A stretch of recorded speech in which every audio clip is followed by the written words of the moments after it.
गुरु ब्रह्मा गुरु विष्णु गुरुर्देव महेश्वर गुरु साक्षात् परम ब्रह्म तस्मै श्री गुरुवे नमः।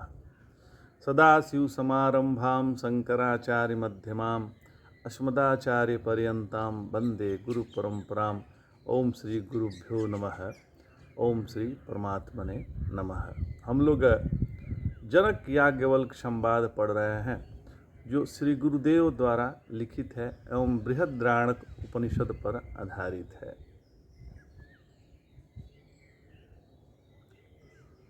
नारायण गुरुदेव भगवान कहते हैं कि हे सौम्य, जनक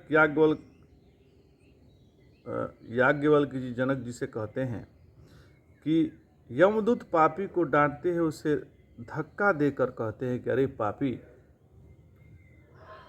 तूने सर्वथा अनियंत्रित चित्त वाले व पाप करने वाले नीच ने पतिव्रता नारियों के बारे में भी ऐसी बातें खुलेआम कही जो कोई शिक्षित व्यक्ति मन में भी नहीं लाता।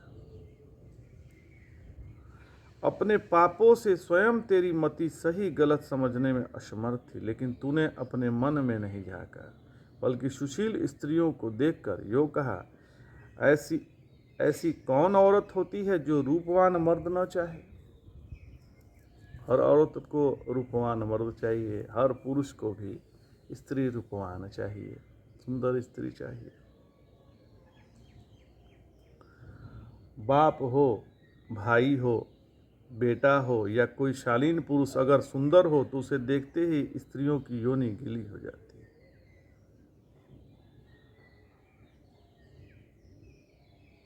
अर्थात तीव्र उपभोगिच्छा हो जाती है। यह तो संभव है यदि कोई अनिवार्य प्रतिबंधक हो तो नारी पर पुरुष से संबंध न रखे। स्वयं अधिक अभिमान वाली होने से, लोक लाज से, पति आदि के डर से या कुकर्म करने के लिए जगह ही न मिलने से भले ही औरत रुक जाए, स्वभावतः तो वह पराये सुंदर मर्द की ओर आकृष्ट ही रहती है।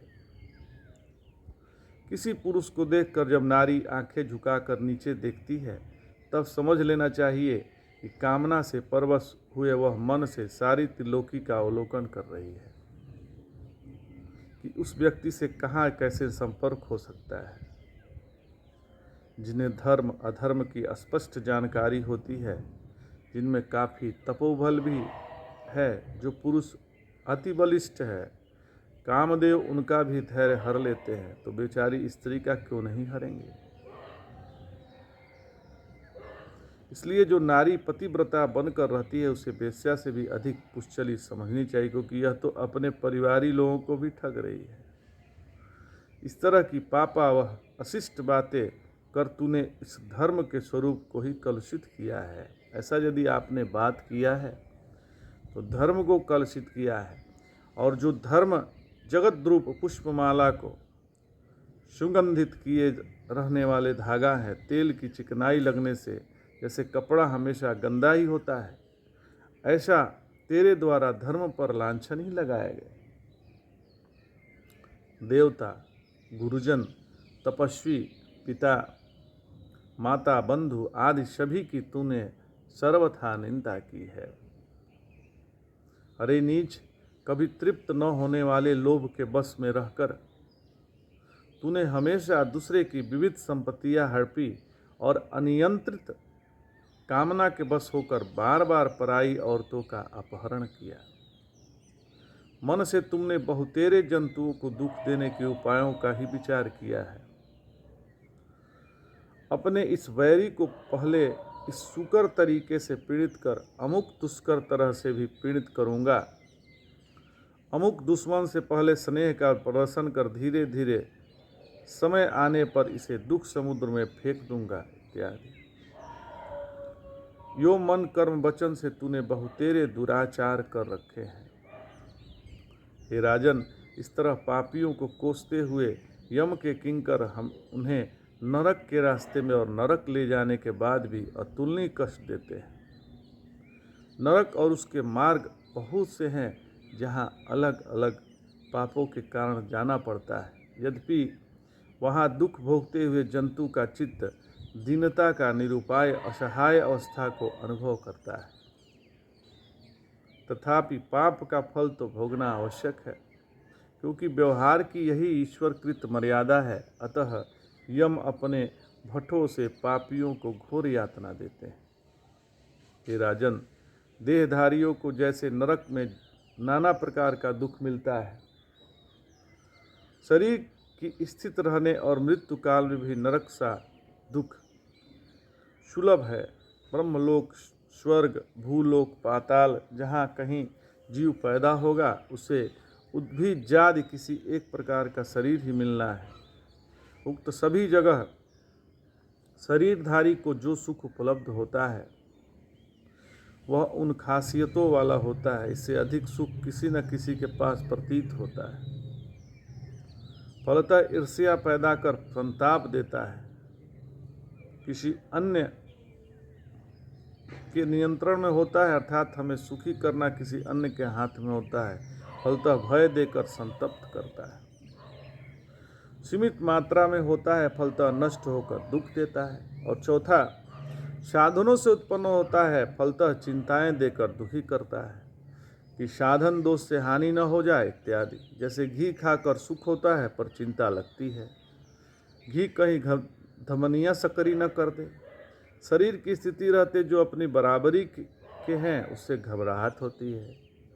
परेशान न करे, जो अधिक बलवान है उससे सदा डर लगा रहता है। और प्रतिदिन के व्यवहारों में अत्यंत क्लेश बना रहता है। इसे आज के ज़माने में क्या संशय, क्योंकि उत्कट भोगिच्छा जीव में होती है। इसलिए ब्रह्मलोक हो या स्वर्ग, पृथ्वी हो या पाताल, मरने से तो सभी जगह डर बना रहता है। जब तक भोगों के प्रति उत्कट आकर्षण है तब तक मरने पर या बांधव आदि के नाश से जितना दुख होता है उससे करोड़ों गुना अधिक पाताल और स्वर्ग और ब्रह्मलोक में होता है। सभी जगह कोई न कोई पिता, माता, पत्नी, पुत्र, नाना प्रकार के रिश्तेदार, दोस्त, दुश्मन, तटस्थ लोग देहदारी को मिलते ही हैं, चाहे वह ब्रह्मलोक जाएं, स्वर्ग या नागों के प्रिय पाताल में जाएं। तो हे राजन, हमारी क्या कही जाए, हिरण्यगर्भ की हालत भी ऐसी ही है। हमारे पूर्वज प्रथमज हैं भगवान हिरण्यगर्भ, और वेद संप्रदाय के प्रवर्तक उन देव को शरीरधारियों में सबसे ज़्यादा सुख है। तो नाना प्रकार के अनेक सृष्टियों के वे ही रचयिता हैं और उनके संचालक और संरक्षक हैं, और अंत में उन्हें समाप्ति भी करते हैं। वह अकेले ही हैं, उन्हें किसी द्वैत की गंध भी नहीं आती। हिरण्यगर्भ ही वह वृक्ष है जिन पर सैकड़ों करोड़ों ब्रह्मांड रूप उदुम्बर और अर्थात गूलर के फल लगते हैं और नष्ट होते हैं। प्रजापति लोक आदि में जो प्रजापति आदि है वे सब हिरण्यगर्भ की ही विभूतियाँ हैं, उन्हीं की वैभव की मूर्तियाँ हैं। वेद स्वरूप चतुर्मुख वे परमेश्वर ब्रह्मलोक में पर्यंकक पर अपना पत्नी मानसी सहित विराजते हैं। पर्यंकक का मतलब पलंग हो गया। और जो अमरावती में रहते हैं वे इंद्र भी प्रसिद्ध हैं कि सुख संपन्न हैं। देवताओं में प्रमुख देव में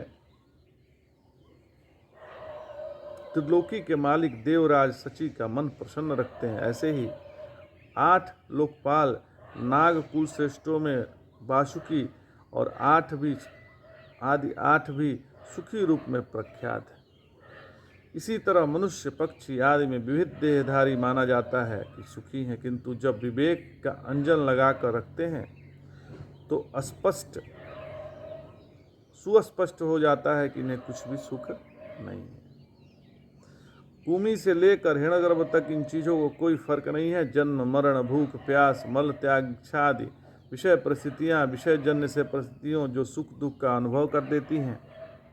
और नश्वर शरीर, संसार में ऐसा कौन विज्ञानमय आत्मा होगा जो शरीर रहित हो, और शरीर युक्त रहते कोई ऐसा नहीं हो सकता जो सुख दुख से बच पाए।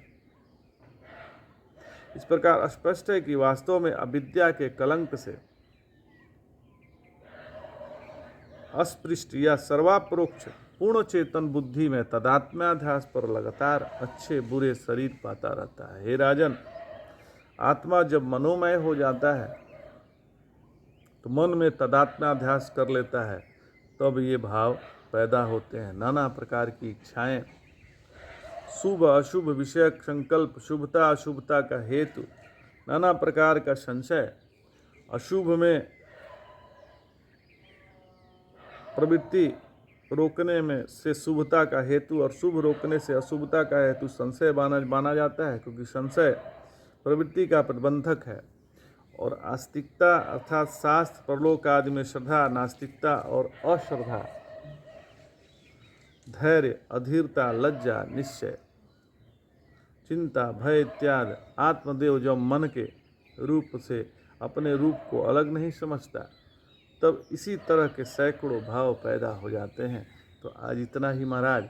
जय जय शंकर, हर हर शंकर, नमामि शंकर, भजामि शंकर, नमः पार्वती पतये, हर हर महादेव।